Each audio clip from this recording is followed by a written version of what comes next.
पाकिस्तान के खिलाफ मुकम्मल तौर पर जंग का आगाज़ हो चुका है और ना सफ़ा हस्ती से मिटाने की वो कोशिश कर रहे हैं। ये इस हवाले से शोहरत रखते हैं कि वो फॉल्स फ्लैग ऑपरेशन कर अपनी आवाम को जो है वो एक नया लॉलीपॉप दे देते हैं और सोशल मीडिया के हवाले से भी छलांगे लगाते हैं, कभी इधर से उधर, कभी इधर से इधर। आपने एटलीस्ट हमारी जो बिखरी हुई कौम थी उसको आपने एक बार फिर से यूनाइटेड कर दिया। ये दो लोगों के जो बयानात थे उन्होंने बड़ा काम किया, छोटी सी स्टेटमेंट ने बहुत बड़ा काम किया। पहलगाम वाक़े को भी शामिल किया जाए और जाफर एक्सप्रेस वाले वाक़े को भी शामिल किया जाए। ये दोनों बेशर्मों की तरह, ऑडिटों की तरह इस पर मुकम्मल खामोशी इख्तियार कर इंडियन मीडिया को इस हवाले से मुकम्मल तौर पर साफ सूंघ गए। अस्सलाम वालेकुम नाज़रीन, मैं हूं मोहम्मद अली तौसीफ। अपने डिजिटल प्लेटफॉर्म से आपकी खिदमत में एक बार फिर से एक नई व्लॉग और नई अपडेट लेके हाज़िर खिदमत है। नाज़रीन, पिछले कुछ दिनों से 22 अप्रैल के बाद से लगता ऐसी है कि जैसे इंडियन मीडिया के ऊपर पाकिस्तान के ख़िलाफ़ मुकम्मल तौर पर जंग का आगाज़ हो चुका है और ना सिर्फ जंग का आगाज़ हो चुका है बल्कि बकौल इंडियन मीडिया के और इंडियन मीडिया की सूरत हाल को देखते हुए, उनके पागलपन को देखते हुए, उनकी हरकतों सकनात को देखते हुए ऐसे लगता है कि जैसे पाकिस्तान खुदा न खास्ता इंडिया की इस वॉर के अंदर मुकम्मल तौर पर नाकाम हो चुका है और उनके कब्ज़े के अंदर आ चुका है, या खुदा न खास्ता उन्होंने पाकिस्तान को कहीं कोई सख्त किस्म का सबक सिखा दिया है। लेकिन ये इंडियन मीडिया मेरे ख्याल में ज़्यादा जो इम्प्रेस है वो बॉलीवुड की फ़िल्मों से इम्प्रेस है। उनकी वहाँ की जो सिचुएशन होती है फ़िल्मों के अंदर, वो जिस तरह के डायलॉग्स बनाते हैं फ़िल्मों के और जिस तरह के करैक्टर वो बनाते हैं, उसको देखते हुए लगता है ऐसी है कि इंडिया की जो मीडिया है वो भी काफ़ी ज़्यादा इम्प्रेस है वहाँ की फ़िल्म इंडस्ट्री से। वो कि बेशक उनकी फ़िल्म इंडस्ट्री बहुत बड़ी है लेकिन उतनी ही फेक भी है। उस सूरत हाल को देखते हुए इंडियन मीडिया ने पाकिस्तान के ऊपर लगातार ऐसे ही अटैक्स किए जा रहे हैं इंडियन मीडिया की जानिब से, और पाकिस्तान को जैसे एक उन्होंने खुदा न खास्ता सफ़ा हस्ती से मिटाने की वो कोशिश कर रहे हैं। बल्कि कोशिश तो वो उनकी है, उनकी ख्वाहिश तो ये यकीनी तौर पर है कि पाकिस्तान को वो हड़प करके हिंदुस्तान के अंदर उसको ज़म कर लें। लेकिन ये ऐसी ख्वाहिश है कि जो इनकी ता क़यामत तक पूरी नहीं होगी। लगता ऐसे है कि ये कहीं इसके अपोजिट ना हो जाए कि इंडिया को कहीं पाकिस्तान कैप्चर ना कर ले। लेकिन पाकिस्तान के ऐसे कोई अज़ाइम है नहीं, ना ही पाकिस्तान ने कोई इस तरह की कभी कोई प्लानिंग की है, ना ही कभी कोई सोची है। वो बहरहाल उनका मीडिया की तरफ से ये चीज़ें ज़रूर हाईलाइट की जाती हैं कि पाकिस्तान के ऊपर अटैक किया जाए, और उसके लिए मुख्तलिफ हीले बहाने तराशते रहते हैं मुख्तलिफ औकात के अंदर। लेकिन नाज़रीन, जब जब भी बीजेपी की गवर्नमेंट आती है, जब जब भी वहाँ पे भारतीय जनता पार्टी की गवर्नमेंट आती है हिंदुस्तान के अंदर, तो इस तरह के वाक़यात जो फॉल्स फ्लैग ऑपरेशन के तौर पर देखे जाते हैं वहाँ उनके अंदर इजाफा हो जाता है। आप अगर 99 की कारगिल की वार देख लें तो उसमें भी जो है वहाँ पे बीजेपी की गवर्नमेंट थी। 2001 का जो वाक़या हुआ था पार्लियामेंट के उनके ऊपर अटैक, फॉल्स फ्लैग ऑपरेशन था एक, वो उसमें भी बीजेपी की गवर्नमेंट थी। इसी तरह आप आगे चले जाएं तो आप 2019 के अंदर देख लें, पुलवामा का अटैक देख लें, पठानकोट का हमला देख लें, और अब ये पहलगाम का वाक़या देख लें। इससे इन सब वाक़यात के अंदर बीजेपी की गवर्नमेंट ही होती है, और ये इस हवाले से शोहरत रखते हैं कि वो फॉल्स फ्लैग ऑपरेशन करके अपनी आवाम को जो है वो एक नया लॉलीपॉप दे देते हैं, और वो जंग का माहौल क्रिएट करके, और इंडिया का जो मीडिया है वहाँ में भी वॉर रूम कायम किए जाते हैं, और उनके वो एंकर न्यूज़ कास्टर छलांगे लगाते हैं, कभी इधर से उधर, कभी इधर से इधर, कभी ऊपर जा रहे हैं, कभी नीचे आ रहे हैं, और पाकिस्तान के अंदर जो है वो उन्होंने एक तरह से हमला कर दिया होता है मीडिया के ऊपर बैठ के। लेकिन जो एक्चुअल ग्राउंड रियलिटीज़ होती हैं वो इससे काफ़ी ज़्यादा मुख्तलिफ होती हैं। हर महाज के ऊपर पाकिस्तान ने ख़ास तौर पर इस दफ़ा, चाहे वो समुद्री सतह पर हो, चाहे वो फ़िज़ाई सतह पर हो, चाहे वो ज़मीनी सतह पर हो, पाकिस्तान ने इंडिया को ना सिर्फ ग्राउंड के ऊपर शिकस्त दी हुई है, उनकी किसी सतह पर भी हिम्मत नहीं हो रही कि वो पाकिस्तान के अंदर कहीं के पे भी दाखिल होकर अटैक करने की कोशिश करें, चाहे वो फ़िज़ा से हो, चाहे वो ज़मीन से या समंदरी रास्ते से हो। और उसके अलावा जो इस दफ़ा पाकिस्तान के अंदर एक और मुनफरिद चीज़ नज़र आई कि सोशल मीडिया के हवाले से भी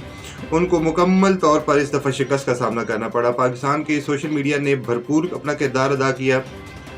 ख़ास तौर पर जो उन्होंने मीम्स बनाई हैं हिंदुस्तान की और पाकिस्तान की जंग के हवाले से, उसने हिंदुस्तान की जो स्ट्रेटजी बनाने वाले लोग हैं, अब ये चीज़ काफ़ी ज़्यादा आपको अजीब लगेगी कि सोशल मीडिया की वजह से स्ट्रेटजी तब्दील हो रही हैं, लेकिन हाँ, ऐसा बिल्कुल फैक्ट है ये, और बिल्कुल ये हकीकत है कि पाकिस्तान की जो सोशल मीडिया ने मुहिम चलाई है हिंदुस्तान की इस वॉर के अगेंस्ट में, और मीम्स के ज़रिए, ये मीम्स ने हिंदुस्तान की जो स्ट्रेटजी थी, जो जंग की पॉलिसी थी, उसको काफ़ी हद तक उन्होंने डिस्ट्रॉय किया या डिस्टर्ब किया है। हिंदुस्तान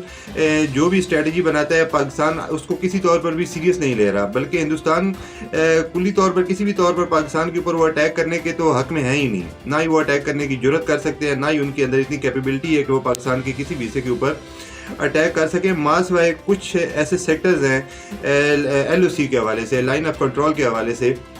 وہاں پہ بھی وہ کوئی در اندازی یا کوئی شرپسندی کر سکتے ہیں، لیکن وہ بہت محدود سطح پہ ہوگی اور بہت چھوٹی سطح پہ ہوگی، اس سے زیادہ وہ آگے بڑھنے کی نہ کوشش کریں گے، نہ ہی ان کے اندر جرأت ہے۔ اور یہ LOC کے حوالے سے اس لیے کہ کسی بھی دو کنٹریز کے درمیان جو ایک لائن ڈیفائن کی جاتی ہے، جو بارڈر کی لائن ہوتی ہے، جس کو انٹرنیشنل بارڈر کنسیڈر کیا جاتا ہے، وہ ملک کی ایک سائڈ جو ہے وہ اس کو آن کرتی ہے، لائن کی دوسری سائڈ پہ دوسری کنٹری اس کو آن کرتی ہے، تو اس انٹرنیشنل بارڈر کو جس کو پوری دنیا کنسیڈر کرتی ہے، اور وہ دونوں کنٹریز بھی اس چیز کو کنسیڈر کرتے ہیں جب بھی ان کے درمیان یہ لائن ڈرا کی جاتی ہے، تو اس سے لائن کو کراس کر کے دوسرے ملک کے اوپر کسی قسم کا بھی کوئی اٹیک کیا جائے یا کوئی شرانگیزی کی جائے تو اس کو ایک پراپر جنگ کنسیڈر کیا جاتا ہے۔ لیکن جو LOC ہے، لائن آف کنٹرول ہے، جو پاکستان کے اور ہندوستان کے بیچ میں جو کشمیر کی سطح پر دونوں کشمیر کے درمیان جو ایک لائن ڈیفائنڈ ہے، جو ایک کشمیر کا حصہ پاکستان کے زیر کنٹرول ہے اور ایک کشمیر کا جو حصہ ہے جس پہ ہندوستان نے اپنا قبضہ جمایا ہوا ہے 8 لاکھ فوج کے ذریعے، وہ جو بیچ میں جو لائن ڈرا ہوتی ہے اس کو لائن آف کنٹرول کہا جاتا ہے، کیونکہ وہ ایک ڈسپیوٹیڈ ایریا ہے جس پہ پاکستان جو ہندوستان کے آکوپائی کشمیر ہے اس کے اوپر اپنا حق ملکیت کا دعویٰ کرتا ہے۔ ہندوستان ہے وہ جو پاکستان کے زیر کنٹرول کشمیر ہے اس پہ اپنے حق ملکیت کا دعویٰ کرتا ہے، تو یہ دونوں جو ایریاز ہیں یہ ڈسپیوٹیڈ ایریا ہیں، اور یہاں پہ اس طرح کی کا واقعات جو فائرنگ کے ہیں یا ایک دوسرے کے خلاف در اندازی کا سلسلہ ہے یہ چلتا رہتا ہے، کیونکہ یہ انٹرنیشنل بارڈر نہیں ہے، ابھی تک کنسیڈر نہیں ہے، دونوں کنٹریز اس ایشو کے اوپر ابھی تک آپس میں کسی قسم کا بھی کوئی معاہدہ کرنے میں ناکام ہے، یا انٹرنیشنل کمیونٹی اس قسم کا کوئی معاہدہ کرانے میں ناکام ہے۔ تو یہاں پہ جو کچھ سیکٹر ہے جس میں نیلم ویلی کا سیکٹر ہے اور اڑی سیکٹر ہے، یہاں پہ 2-3 سیکٹرز کے اندر بھارتی افواج کی جانب سے بھی اور پاکستان کی افواج کی جانب سے بھی ایک دوسرے کے خلاف کارروائیوں کا سلسلہ جاری رہتا ہے، لیکن یہ کوئی اتنا بڑے لیول کا سین نہیں ہوتا کہ جس کو بندہ یہ کہے کہ یہ کوئی باقاعدہ وار ڈکلیئر ہوگی اور یہ دونوں ملکوں نے ایک دوسرے کے اوپر کوئی باضابطہ طور پر حملہ کر دیا ہے، اس طرح کی کوئی سچویشن یہاں پر ہوتی نہیں ہے۔ لیکن انڈین میڈیا کی خواہش، انڈین میڈیا کی کوشش یہ ہے کہ ہندوستان کسی طریقے سے پاکستان کے اوپر مکمل حملہ کرے، کیونکہ ہندوستان کے جتنا بھی میڈیا ہے اور جتنے بھی ان کے یوٹیوبرز ہیں، بلکہ زیادہ تر یوٹیوبرز تو نہیں، ہندوستان کا میڈیا تقریباً اپروکسیمیٹلی 90% اور ان کے یوٹیوبرز بھی 50-60% کے قریب آپ ریشو دیکھ لیں، وہ کچھ یوٹیوبرز ان کے اچھے بھی ہیں جو اچھا کنٹینٹ بناتے ہیں، ان کی خواہش یہ ہے کہ ہندوستان پاکستان کی کسی طریقے سے جنگ شروع ہو جائے اور ان کی جو روزی روٹی کا ذریعہ ہے اس میں تھوڑا سا اضافہ ہو جائے، کیونکہ ان کی جس طرح ان کے حکمرانوں کی، ان کی پولیٹیشینز کی، خاص طور پر BJP کے حوالے سے، کہ ان کا مفاد ہی پاکستان کے اگینسٹ حالات خراب رکھنے میں ہی ہے، اسی طرح وہاں کے ان کے میڈیا کا اور ان کے خاص طور پر یوٹیوبرز کا بھی روزی روٹی کا ذریعہ یہی ہے کہ وہ پاکستان کے اگینسٹ میں ہرزہ سرائی کرتے رہیں اور بکواسات اپنی کرتے رہیں، تو ان کی عوام اس کو بائی کرتی رہیں گی اور ان کا سلسلہ چلتا رہے گا۔ لیکن ہندوستان کی عوام بھی اب کافی حد تک ان چیزوں کو سمجھ چکی ہے کہ یہ ان کا ہر ایک 2 سال کے بعد 3 سال کے بعد یہ ڈرامہ ہوتا ہے، اور کوئی بھی اٹیک فالس ٹریک آپریشن کرتے ہیں ہندوستان کے اندر کسی بھی علاقے کے اندر، اور خود ہی اپنے لوگوں کو ہی جان سے مارتے ہیں، اپنے لوگوں کو ہلاک کرتے ہیں اور اس کے بعد واویلا کرتے ہیں کہ یہ پاکستان نے کروایا ہے۔ اس بار آپ دیکھیں کہ انٹرنیشنل میڈیا کی جانب سے بھی ان کو کوئی اتنی کوریج نہیں ملی، بلکہ وہاں کی جو ایک صحافی ہیں انہوں نے اس چیز کا بڑا واویلا بھی کیا کہ امریکن میڈیا نے پہلگام کے جو واقعہ تھا اس کو کوریج نہیں دی، نہ صرف امریکن میڈیا نے کوریج نہیں دی بلکہ یورپین میڈیا نے بھی اس کو جسٹ ایک فارمیلٹی کے طور پر چلایا، اور جس دن یہ واقعہ ہوا اسی دن اس کی ایک خبر میڈیا کے اوپر چلی، اور اس کے بعد پھر اس پہ کوئی تبصرے نہیں، کوئی تجزیے نہیں، کوئی کچھ نہیں، نہ ہی انہوں نے اپنے انالیسس دیے کہ یہ واقعہ کیوں ہوا، کیسے ہوا، اس کو کیسے روکا جاتا، کس نے کیا، پاکستان کی طرف سے لوگ آئے، مطلب کسی قسم کا ان کی طرف سے کوئی اس پہ بلیک آؤٹ کی سچویشن ہے، وہاں پہ کوئی اس طرح کی اسٹریمنگ وہ لوگ نہیں کر رہے میڈیا کے اوپر، نہ اتنا زیادہ اس کو پاکستان کے اندر بھی کور کیا جا رہا ہے، کیونکہ پاکستان میں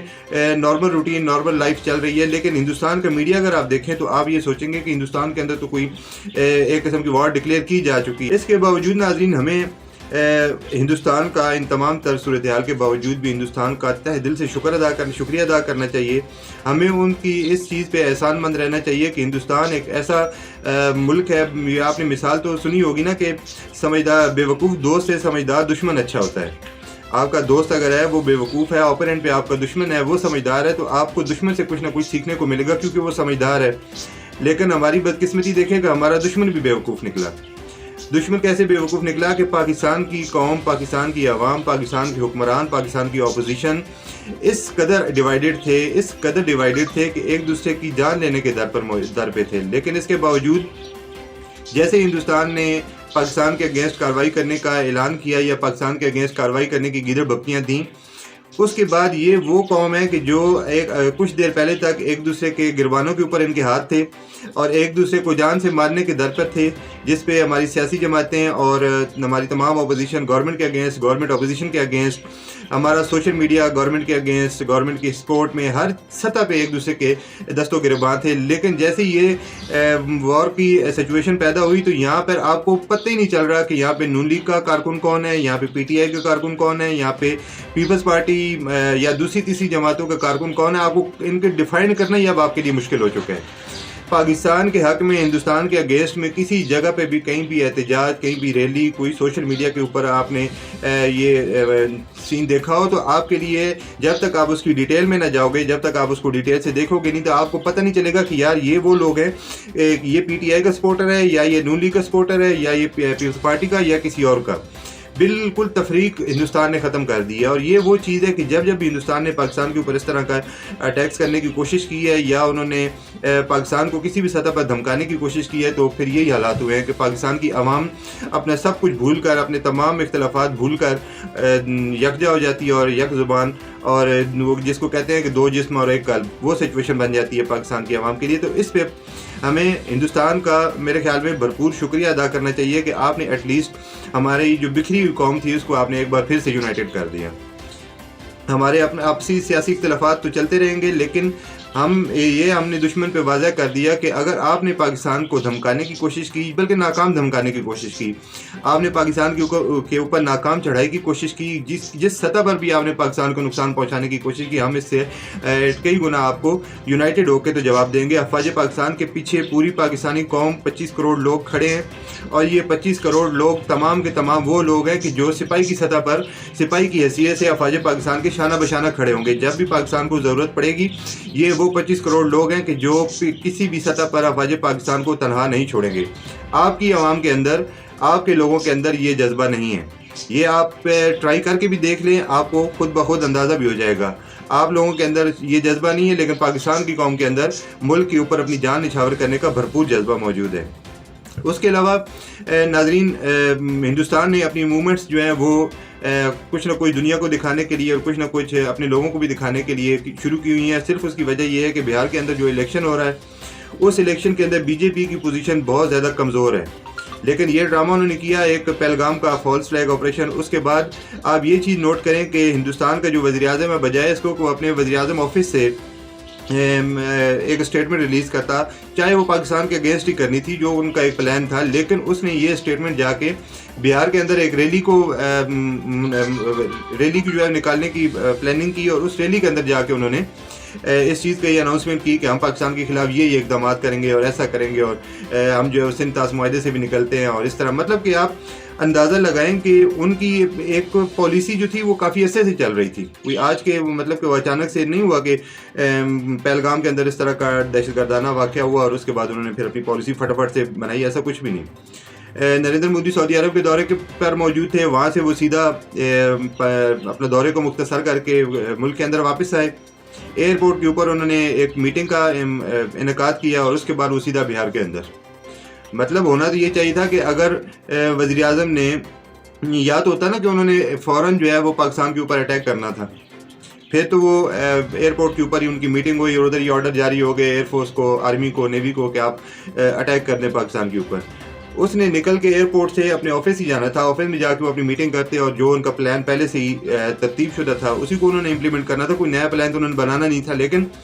اس نے ایئرپورٹ کے اوپر دنیا کو دکھانے کے لیے کہ بڑی ایک ہنگامی سچویشن بن گئی اور اب انڈیا پتہ نہیں کیا سے کیا کر دے گا اور دنیا کو طے والا کر دے گا، پاکستان کو خدا نخواستہ نیست و نابود کر دے گا. تو یہ پلاننگ تھی ان کی. ایک ایئرپورٹ کے اوپر اس نے میٹنگ کی، اس کے بعد وہ سیدھا بہار کے اندر چلا گیا. وہاں جا کے ایک ریلی سے خطاب کرتے ہوئے اس نے پاکستان کے اگینسٹ اقدامات کرنے کا اعلان کیا. صرف وجہ یہ تھی کہ بہار کے اندر الیکشن ہے اور وہاں پہ بی جے پی کی پوزیشن کافی زیادہ کمزور ہے، جس پہ پارٹی کا بہت زیادہ نریندر مودی کے اوپر پریشر ہے کہ آپ کی پالیسیوں کی وجہ سے ہندوستان کی عوام بی جے پی سے متنفر ہو چکی ہے. तो उसने फिर ये एक फॉल्स फ्लैग ऑपरेशन रचाया और जो इंडियन इंटेलिजेंस एजेंसियों के ज़रिए, तो उसके अंदर भी कितने लूप होल से आपको नज़र आ गए कि पूरी दुनिया ने उनके ये चूरन बाई करने से इनकार कर दिया। हमने आपको 4 दिन पहले इस व्लॉग के अंदर बताया था कि पूरी दुनिया हिंदुस्तान के इस इशू के ऊपर उसका साथ देने के लिए बिल्कुल भी तैयार नहीं है, लेकिन अब आपने देख लिया 4-5 दिन के बाद कि पूरी दुनिया साइड लाइन पर खड़ी है। सलामती कौंसिल के अंदर भी हिंदुस्तान को किसी किस्म की कोई कामयाबी नहीं मिली, और उसके अलावा सफारती सतह पर भी हिंदुस्तान मुकम्मल तौर पर नाकाम है। लेकिन यहाँ पर क्रेडिट पाकिस्तान की सफारतकारी को ज़रूर देना चाहिए कि पाकिस्तान ने अपनी इस सिचुएशन के अंदर सफारतकारी को बहुत अच्छे तरीके से ऑपरेट किया और पाकिस्तान को इसमें खातिर ख्वाह रिलीफ मिला। और पाकिस्तान को जो एक प्रेशराइज करने की कोशिश की गई थी, जो ऑन द ग्राउंड भी और सफारती सतह पर भी, उस प्रेशर को रिलीज़ करने के लिए 2 लोगों के जो बयानात थे उन्होंने बड़ा काम किया। हालांकि इस पे जो है वो काफ़ी ज़्यादा तनकीद का भी सामना करना पड़ा, ख़ास तौर पर जो शहबाज शरीफ साहब का एक बयान था उस पर हमारे मुल्क के अंदर से भी काफ़ी ज़्यादा तनकीद हुई, और हिंदुस्तान ने तो खैर उसको ज़ाहिर है कि नेगेटिव प्ले करना ही था। लेकिन हमारे अपने मुल्क के अंदर से भी कुछ लोगों ने नादानिस्की कहना चाहिए या जो भी कहना चाहिए, नासमझी कहना चाहिए, कि उसके अंदर उन्होंने वज़ीर-ए-आज़म शहबाज शरीफ को बड़ा तनकीद का निशाना बनाया। लेकिन ये 2 बयान ऐसे थे कि जिसकी वजह से पाकिस्तान के ऊपर जो एक प्रेशर बन रहा था, बनने की सिचुएशन बन चुकी थी, वो प्रेशर रिलीज़ हो गए। एक बयान था शहबाज शरीफ साहब का कि जिसमें उन्होंने काकुल मिलिट्री एकेडमी में पासिंग आउट तकरीब के दौरान खिताब करते हुए हिंदुस्तान को ये ऑफ़र की कि वो इस वाक़े की गैर जानिबदाराना तहकीक करें, हम उस तहकीक के अंदर उनका भरपूर साथ देंगे, और ये तहकीक जो है वो कोई थर्ड पार्टी करेगी, किसी तीसरी कंट्री की मदद दी जाए इस तहकीक के अंदर, और वो फिर इस चीज़ का एनालिसिस करे कि ये क्या फॉल्स फ्लैग ऑपरेशन था, या ये पाकिस्तान के अंदर से कोई टेररिस्ट ऑर्गेनाइजेशन मुलव्वस थी, या ये स्टेट की सतह पर मामला किया गया। तो इसकी तहकीक होगी तो हर चीज़ वाज़ेह हो जाएगी। उसके बाद फिर आपने जो भी इकदाम पाकिस्तान के अगेंस्ट उठाने हों वो उठाएं, और अगर इस तरह का नहीं है तो फिर हिंदुस्तान को अपने इस फॉल्स फ्लैग ऑपरेशन के ऊपर पाकिस्तान से माफ़ी मांगनी पड़ेगी। ये एक ज़बरदस्त किस्म का स्टेटमेंट था जिसने पाकिस्तान के ऊपर जो एक प्रेशर कुकर प्रेशर बना हुआ था पाकिस्तान का, उसको रिलीज़ करने के लिए बड़ा एक इसने किरदार अदा किया। इस स्टेटमेंट ने, छोटी सी स्टेटमेंट ने बहुत बड़ा काम किया। उसके बाद जो दूसरी स्टेटमेंट थी वो काफ़ी अरसे से हमारे गुमसुम वज़ीर दाखिला, जो इतने ज़्यादा अब मीडिया के ऊपर अपेयर नहीं हो रहे थे, वो जब सामने आए तो उन्होंने भी हिंदुस्तान को यही ऑफ़र की कि हिंदुस्तान जो है वो इस वाक़े की तहकीकात करवा ले, तो दूध का दूध और पानी का पानी हो जाएगा, और ये इंडिपेंडेंट तहकीकात कराई जाए, और इसमें पहलगाम वाक़े को भी शामिल किया जाए और जाफर एक्सप्रेस वाले वाक़े को भी शामिल किया जाए। ये दोनों मामलात की तहकीकात की जाए, जिसके बाद दूध का दूध और पानी का पानी हो जाएगा कि इसमें हिंदुस्तान कितना मुलव्वस है और पाकिस्तान कितना मुलव्वस है। ये 2 ऐसे बयान थे कि जिसके बाद हिंदुस्तान की जो थिंक टैंक है वहाँ बिल्कुल खामोशी छा गई कि अब इसके बाद हम क्या रिप्लाई दें। अब उन्होंने बेशर्मों की तरह और डीटो की तरह इस पर मुकम्मल खामोशी इख्तियार कर ली, और अब इंडियन मीडिया ने भी बिल्कुल मुकम्मल खामोशी इख्तियार कर ली इस हवाले से। जब से मोहसिन नकवी ने जाफर एक्सप्रेस वाले वाक़े को भी बीच में नथी किया, तो उसके बाद इंडियन मीडिया को इस हवाले से मुकम्मल तौर पर सांप सूंघ गया। ये वो 2 स्टेटमेंट थी नाज़रीन की जिसने ज़बरदस्त किस्म का एक रोल प्ले किया है पाकिस्तान के ऊपर। जो थोड़ा बहुत प्रेशर बन रहा था या बनने के इम्कान थे उसको भी रिलीज़ कर दिया, उसको भी ख़त्म कर दिया। पाकिस्तान की सफारतकारी की इस मौके के ऊपर मेरे ख्याल में सपोर्ट भी करनी चाहिए और तारीफ़ भी करनी चाहिए, और तमाम पाकिस्तानी अवाम यकीनी तौर पर बहुत अच्छा हुकूमत को और अफवाज पाकिस्तान को सपोर्ट और बैक कर रही हैं, और ये सिलसिला इसी तरह मेरा ख्याल है कि हमेशा हमेशा चलता रहे तो कितना ही अच्छा साबित हो। लेकिन जब तक ये जंग वाला माहौल बना हुआ है और ये कुछ दिनों तक इस तरह का माहौल रहेगा, लेकिन आप बेफिक्र रहें कि हिंदुस्तान किसी किस्म की भी कोई मैसिव किस्म की कार्रवाई करने की जरूरत भी नहीं करेगा, ना ही उसके अंदर इतनी स्किल्स है, ना ही उसके अंदर इतनी हिम्मत है। वो जस्ट LOC के एरिया में कुछ ना कुछ गड़बड़ करेगा और ये कुछ टाइम तक जारी रहेगा, और उसके बाद यहाँ भी सुकून हो जाएगा। ये था हमारा नाज़रीन आज का व्लॉग। उम्मीद करते हैं कि आपको वीडियो पसंद आई होगी। हमारे चैनल को लाइक और सब्सक्राइब ज़रूर कीजिए। नेक्स्ट वीडियो तक के लिए इजाज़त दीजिए। अल्लाह हाफिज़।